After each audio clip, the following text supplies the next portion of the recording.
I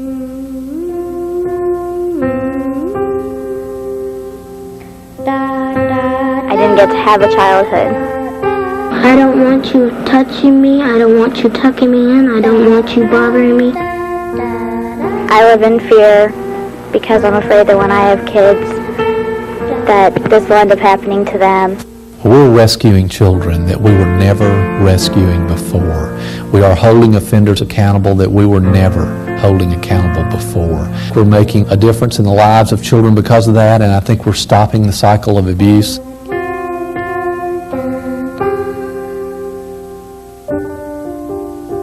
You know the different types of abuse? Yeah. And yours was what type of? Sexual abuse. It was pretty severe. I just thought it was regular. Everybody did it because that's what my dad said. So I felt that it was all my fault and that I was doing something wrong. And that's why I would get in trouble if I talked about it, because I felt that it was my fault, that I was doing something wrong. But it really wasn't my fault. The old way had children going from agency to agency, the police department, then the child will have to go to Child Protective Services, and a separate place for therapy, separate place to have a medical evaluation done, a separate place to go meet with the DA's office. It was really pretty scary because I had never done this before, and I'm like, ew, what's all this stuff about? There are some cases in the old days where a child would literally have to tell 10 or 12 people before it got to somebody who could actually do something about it. It was very intimidating. They tried hard to make us feel at ease, but it was so official, and it wasn't. It didn't seem very friendly, and it was in an office setting instead of like this one that's like playland and just for kids. It seems outrageous that we didn't figure this out before, because as quickly as I would see from experience that my office was not the appropriate place, that the number of people involved with this child and family is unnecessary or inexcusable, you could quickly begin thinking, where do these children need to go? This is going to sound simplistic, but we need a child and family friendly facility. We need a house. We need a base for this. I agree that it's a great idea to have children go, come to an environment that's child friendly. But when you get into the professional investigation where you're sharing information with other professionals, in other words, you have to trust them, what have you, that was a little bit new to me because I'm used to my own personal accountability. Remember I showed you the other room over there, and they watch us while we're doing our interview. My job and those people's job is to make sure that if you've had any problem with anything, that we can help you with it. That we kind of share the load.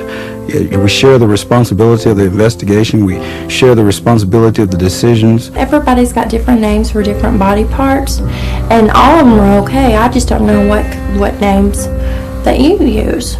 There are times that different ones of us get a little tired because the work itself is tough. How's she doing on the body parts there, Dr. Evanson? Ice. What's that? Her nose. But the fact that you can talk with these other professionals who have the same knowledge that you have about that case is invaluable. I'm going to go into the other room for just a minute because I want to make sure that I get all the questions answered. So do you mind sitting here for a few minutes? Okay, I'll be right back. Okay? I blamed myself a lot. I don't blame myself anymore because I've had help from some really good counselors. We're talking about the Sandy Petrie case. Mm-hmm. Mike, what do you have to report? Well, you did the interview yesterday.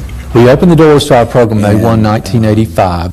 We've come a long way with what goes on under the roofs of the children's centers. One of the signs or the symptoms is that they have a lot of nightmares. Getting that anger out is real important for kids. One concern she had is what's going to happen next. If she's going to have to go to court or get on the stand and all that kind of thing.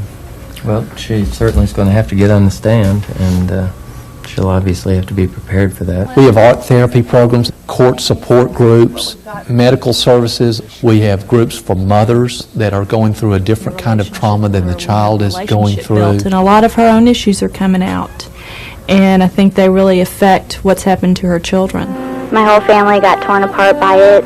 When you have a family that doesn't understand, then you're really lost. People just don't have a clue what it means to go through something like this. Ryan was burned, his whole head, down the back of his neck, and both arms from his fingertips to his elbows.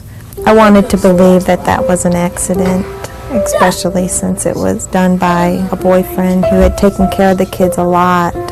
People ask me, I tell them that the kids are in therapy, and they say, what about you? And I think, that's important too. This place is amazing. I didn't ever know it was even here. We are a solution at a time of crisis in this country, meaning we've got crime everywhere. Families are turning for more help than ever before. These programs must exist if we're to make a difference in the lives of these children that are being offended against this way. A lot of people need this place, and they don't know anything about it, and they never heard of it.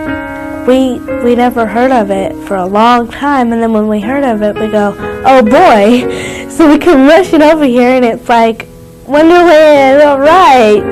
This is perfect. Just what we've always needed.